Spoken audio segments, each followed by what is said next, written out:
Hello, bachchon, let's see this question. A solid cylinder of mass m and radius r rolls without slipping down on the inclined plane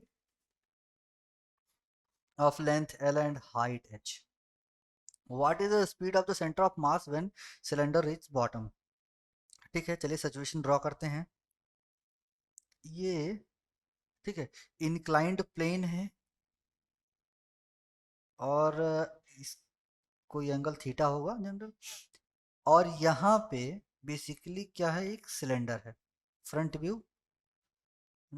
और इसका velocity of centre of मास इस direction में है ना. ये roles without क्या, sleeping.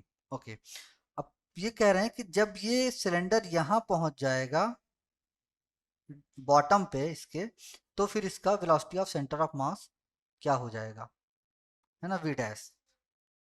ठीक है.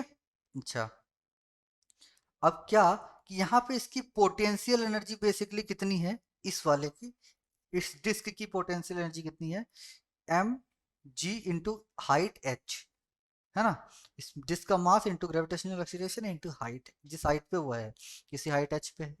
ठीक है. अब ये जितनी इसकी पोटेंशियल एनर्जी थी, ये किस में बदल देगी, K translational plus K rotational में, by the conservation of energy if there is no any external force even friction.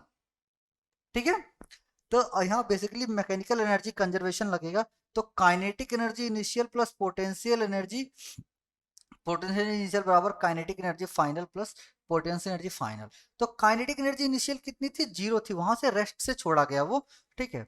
और पोटेंशियल एनर्जी क्या थी, सॉरी, हाँ, पोटेंशियल एनर्जी इनिशियल थी एम जी एच. ठीक है, potential energy M G H. और kinetic energy इसकी फाइनल जो आएगी ना, वो के टोटल के ट्रांसलेशनल प्लस के रोटेशनल के बराबर आएगी. तो यहाँ पर हो जाएगा के ट्रांसलेशनल प्लस के रोटेशनल. और पोटेंशियल एनर्जी फाइनली एक जीरो ग्राउंड पे पहुंच गया, तो ये क्या हो जाएगा, इसका जीरो हो जाएगा. चलिए ठीक, देख लेते हैं. M G into H times equals to K translational हो जाएगा हाफ एम वी स्क्वायर, और प्लस के रोटेशनल हो जाता है हाफ आई ओमेगा स्क्वायर. हालांकि velocity of centre of mass पूछा है, लीनियर वेलोसिटी, तो हम जानते हैं लीनियर वेलोसिटी और एंगुलर वेलोसिटी में रिलेशन क्या होता है, v equals to omega R, है ना. तो क्या ओमेगा की जगह हम v बाई आर लिख सकते हैं, हाँ बिल्कुल लिख सकते हैं, है ना, v बाई आर. ठीक है. अब यहाँ moment of inertia of a solid cylinder क्या होता है, M R square by two. ठीक है, तो यहाँ लिखेंगे M G H is equals to half M V square plus half, अब यहाँ M R square by two, अब यहाँ कैपिटल आर लिख लीजिए, स्मॉल आर, कोई फर्क नहीं पड़ता, है ना. और omega square into omega square की जगह क्या लिखेंगे, V square by R square. ठीक है. अब यहाँ आर स्क्वायर से आर स्क्वायर कैंसिल हो जाएगा. ठीक है. अब यहाँ एम से एम दोनों साइड में कैंसिल हो जाएगा. ठीक. अब यहाँ क्या बचा, वी स्क्वायर बाई टू, और यहाँ वी स्क्वायर बाई फोर. क्या बचा, वी स्क्वायर बाई टू बचा, और यहाँ क्या बचा, वी स्क्वायर बाई फोर. तो g H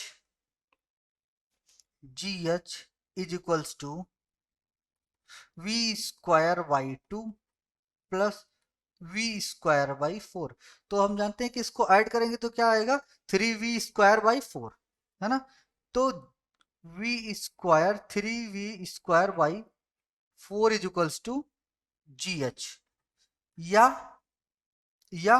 v is equals to under root of four G H by three, four G H by three, जो कि अपना कौन सा आंसर आ रहा है, अपना आ रहा है बी. तो answer number B is correct answer. So best of luck बच्चों.